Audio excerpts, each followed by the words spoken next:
Welcome back to the Premier League show. Matt Jarvis is our guest this evening. We're going to talk Arsenal now and hear from Martin Ødegaard, who says the team are focused on winning and ending the club's 6-year trophy drought. Speaking to the Men in Blazers podcast, the Arsenal captain discussed the squad's ambition heading into their final 14 games of the Premier League season and their aim to deliver silverware for the fans. But until you win a title, you just don't have that experience. It's almost like until you win, you don't know how to win, is what they're saying. How can you break that catch-22, Martin? Yeah, no, it's true. I think you have to do it, to be able to say that you know how to do it. So that's the true saying, and that's something we have to embrace. And for me personally, and also for a lot of the players in the team, we've been in this title race now for a lot of years, and I feel like that's given us more experience, and we can use that. Every single season we've grown as a group. I think every individual has grown, more experience, more mature, and of course with the squad we have this year, we feel like we're in a really good place. And yeah, we're just going to keep fighting and keep pushing every single day, and then we have fully believe in what we're doing and the squad. I think everyone participate, in different ways, some more vocal than others, but this year also we have a leadership group, with a lot of players in there, so there's a lot of players, and everyone participate in different ways. I think that's the good thing with having a big squad like we have now, there's so many different characters and they all bring their own version to the table, so that's great. And the work we do every single day, I think that's the biggest thing, what I see every single day on the training ground, how much we wanted, how much we want to work for it. And yeah, of course, with the squad we have, the players, the depth in the squad and the togetherness, and yeah, just what I see every single day, that's what's giving me the confidence that we're going to do it. It's great to be a part of that. Arsenal are still in 4 competitions this season. I've got to ask, does it matter to you what trophy you win, or is the Premier League the everything?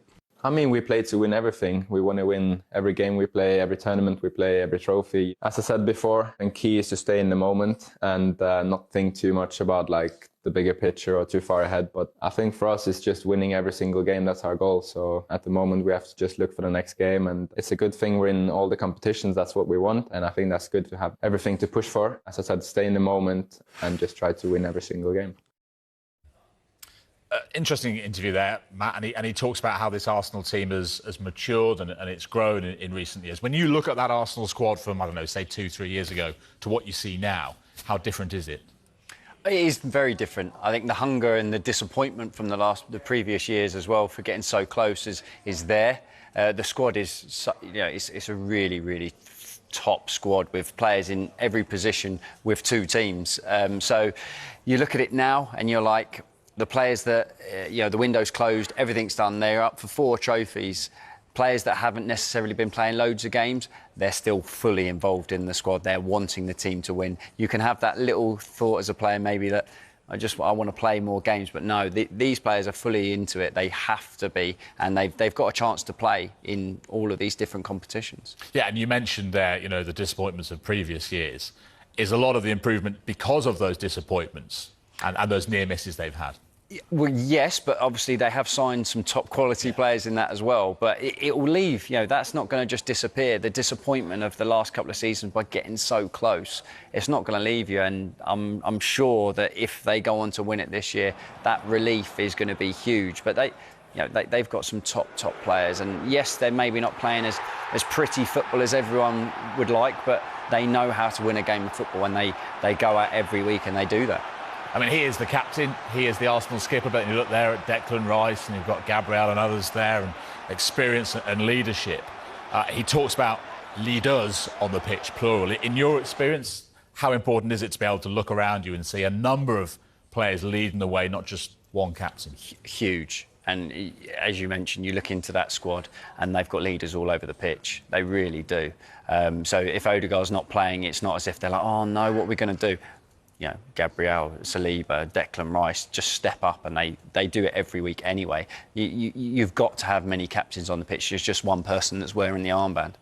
Who are the main leaders in your dressing room in your Premier League career? Can you pick out a couple maybe? Yeah, well, you had Kevin Nolan. Yeah. Carl Henry was a massive leader at Wolves as well. But there was quite a few in them change rooms that, if there was anything going wrong, that group who didn't need management, the team would sort it out in the change room, and that's where you have good leaders. Yeah. Listen, last night's win significant because it got them to a cup final. They're one more hurdle closer to clearing for a trophy. What about the weekend just gone and the win at Ellen Road? Because the narrative going into that was all about, have they bottled it? Are they going to choke? The narrative now, after 90 minutes of football, has changed significantly.